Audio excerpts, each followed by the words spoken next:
Think that you can't build muscle after 60? Think again.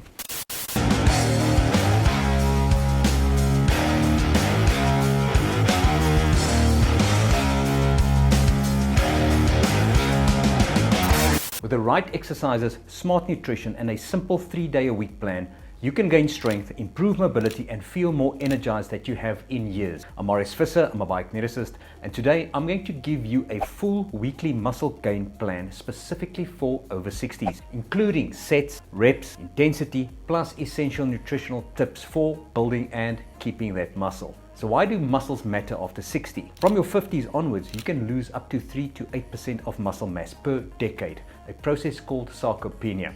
But the good news, strength training can help reverse much of that loss, improving balance, protecting your joints, and even helping control your blood sugar. So here's the plan. A 3-day-a-week, non-consecutive days, example a Monday, Wednesday, or a Friday. The goal to build muscle, improve mobility, and support your joint health. Yes, that's right, your joints are important. And we're going to aim for a 7 out of 10 effort. The rest between sets is going to be anything from 60 to 90 seconds between sets. But what we are also going to bring into this equation is your nutrition for muscle gain. So for your protein intake, aim for at least 1.2 to 1.6 grams of protein per kilogram of body weight per day. Example, if you weigh 70 kilograms, that's 84 to 112 grams of protein daily. So try to spread your protein across all meals for better muscle repair. And the sources are like lean meats, fish, chicken, eggs, Greek yogurt, cottage cheese, beans, lentils, whatever you can find around the house. Supplements, always check with your doctor first. But for those of you who don't eat meat, whey or plant-based protein powder will meet your daily needs. A lot of studies have gone into creatine monohydrate, one of my favorite supplements, and most studies recommend a minimum of 3 to 5 grams daily to support muscle strength in older adults.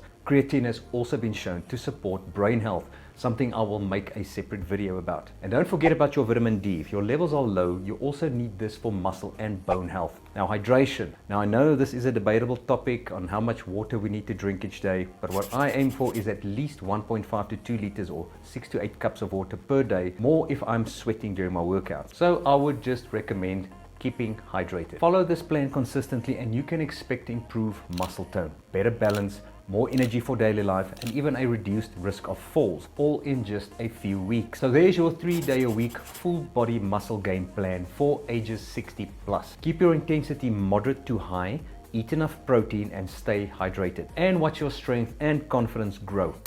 So now that we finish our planning, we're going to start off with our first day, which is a lower body exercise routine. So let's begin. I'm going to start my squats with a chair, and then I'm going to use a 8.8 pound dumbbell or 4 kilogram dumbbell for my squats. Let's start. I'm going to lean forward, I'm going to push through and go. And our first one, we're going to do 3 sets of 10 to 12. 2, breathe in and out. 3, and breathe, touch, and 4, in and 5. You can see my feet are a little bit wider than hip width. I like to have my squats stance where not too narrow stance. 8, 9, and 10, and 2 more. Breathe out and try and go slowly if you want to make this as hard as possible. And last one, 12, and relax. So that is our first exercise, that is squats. So you're going to repeat this another 2 times. Okay, so our next exercise is going to be a step up or a lunge. I'm going to demonstrate both for you. You can choose either the one or the other. Doesn't matter. Maybe this week you do the step up. Maybe next week you switch it out for the lunge. That is perfectly fine. So I'm going to start off with the step up. I'm going to show it this way, but you can obviously do it this way. I'll do one leg this way and the other leg I'll do this way. So let's start where I place my foot on the step box. Now the emphasis is going to be on the quads and the glutes. So to do that, especially the glutes, I want you to lean forward slightly, push yourself up, and then slowly down, leaning forward till you're touching the floor. Try not to drop too fast. You want to try and emphasize that eccentric drop slowly towards the floor. And again, 2, and slowly down. Let's go, 3. And again, we're going to go for 8 to 10, 5, 6. Remember, we've just done squats, so your legs might be fatiguing already, and you had your 60 to 90 second rest in between. 8, and 2 more. 9, we're going to go for 10, and 10. There we go, and relax. I'm going to switch legs, but I'm going to just change the position so that you've got a better side view, and pushing the bum out, chest up, and go. 1, breathe in, and 2. Now always just keep my hands here just as a reminder to keep my core tight and engaged, making sure that my chest is up, my shoulders are back, but I'm still leaning forward. 6, 7, I can even put my hand on my glutes to make sure that they're working. 9, and last one. If you have balance issues, you can have a table or a wall, maybe move the step box up to a stable surface for you if you have any balance concerns. And relax. I can feel my breath. Maybe it's because I'm talking while I'm exercising. I'm not used to doing that. So rest 60 to 90 seconds. Try and keep the rest as minimal as possible because you want to get a good cardiovascular workout as well. Get the blood flowing. But if you feel maybe a little bit of dizziness, lightheadedness or something like that, rather take a little bit of a longer break. Maybe now is a good time to take a sip of water. We spoke about hydration and how important that is. Grab yourself a little bit of water, not too much, just a sip just to keep you hydrated a little bit before we're moving on to our third exercise. So now I'm going to show you the lunge exercise that you can alternate with these step-ups. If you feel ready for the lunges, you can start doing the lunges if you have a step box or a raised surface. And to do that, I'm going to step towards the side. Again, I'm going to show you from 2 angles. When I address the step box, I want to be to the side of the step box. I don't want to be in line, because if I'm in line, I'm stepping forward. As you can see, my knee is now pointing towards the midline. I don't want that. It feels very uncomfortable on the knee and it feels very uncomfortable in the groin. So what I do is I step out towards the box. Now when I step, I have to step out a little bit sideways. Now my knee is actually pointing laterally. It's pointing in a diagonal pattern that way, which is the correct pattern, which means there's a lot less stress on my knee, and my groin is now freed up here, allowing me to sink deeper into my lunge and come back. And again, but if you feel you only need to go up to there, that's okay. Push yourself back. Okay, the depth of the lunge is completely up to you, but I would like for you to be able to go down as low as you can and possibly even touch the step box and come back up. That's a goal, because that means that your strength curve has now shifted into those deepest, darkest, weakest areas of your joints, where your brain says, or your nervous system says, I don't know if I can go down there because I won't be able to come up. Okay, it's important to explore that part of your nervous system. Get down, breathe in and out, push up. Let's go for a few more. Okay, again, you don't need to go all the way down. Again, if you have to hold on to something, maybe you have a chair next to you, yeah. That's also an idea, chair or a wall. And even if you stop there, that's perfectly fine. And come back up. Make sure that you keep the heel on the box the whole time and do not lift the heel. And come back and relax. Now we're going to swap over to the other side just to show you from a different angle. And again, I'm standing facing the box center on, but I'm going to step out to the edge of the box to make sure that my knee travels that way and not inwards. That's it. And 2. Breathe in and out. And again, you decide how deep you want to go. If you want to go down, touch the box, or just stay there in that safety area where you feel, okay, you can manage it for now, but next time you might go down a little bit further. 5 more. You can see I'm using my hand on my knee. That's a support. Or try not to have anything except just maybe a hand on the glute. 8 and 2 more.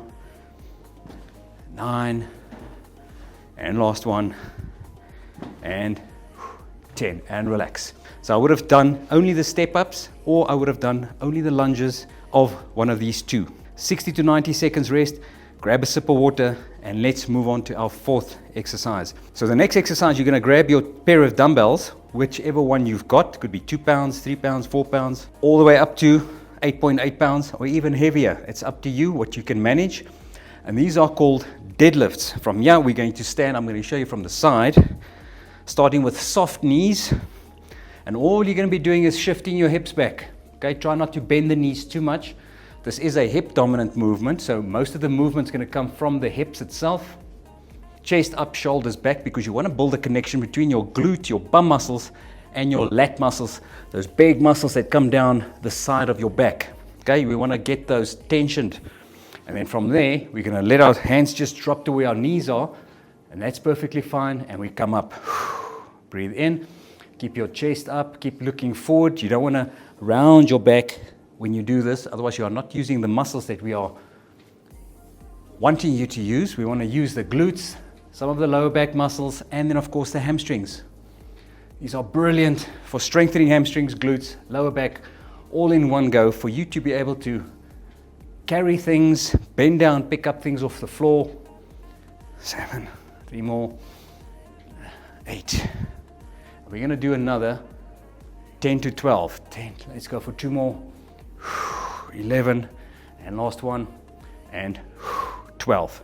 And relax. Another 60 to 90 second rest before we move on to our last exercise. So our last exercise is calf raises. Now I'm using my box and I've taken out all the little blocks at the bottom, and we're going to add this into our calf raise exercises. So I'm going to get onto this box, and the idea of course is to get your heels past the box so that you get a nice stretch at the bottom, and then we're going to hold for a second before we lift. So most people I've seen, they traditionally do calf raises like this. Okay? It is not a very effective way of doing calf raises, because you're actually allowing your muscles and your Achilles tendon to take up all the tension.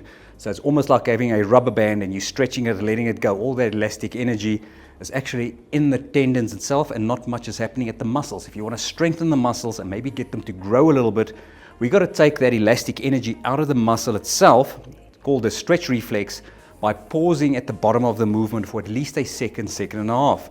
Then we need to explode back up to the top and then slowly lower down. Let me show you what I mean. So from there we're going to step, maybe 50% of my feet are still left on the box, and then we're going to go up and then slowly down, get a full stretch at the bottom, hold that position for a second, and then up we go. And again, pause, and 2. And when you go up to the top, I want you to really contract those muscles, go up into the toes as high as you can. Really, I want you to feel those calves burning, even if I've only done 5. Hold, pause, and go. 6. Slowly down, pause at the bottom. 7. Now, 8. If you are feeling that this is too easy, you can always grab a dumbbell and hold it in your one hand while we do this to add a little bit more difficulty. 10. Let's go for 5 more. You can really feel it's burning. 1, 2. Remember the pause at the bottom. Hold. 3, 4, and last one, and 5. There we go, and relax. And we're going to repeat this another 3 to 4 times.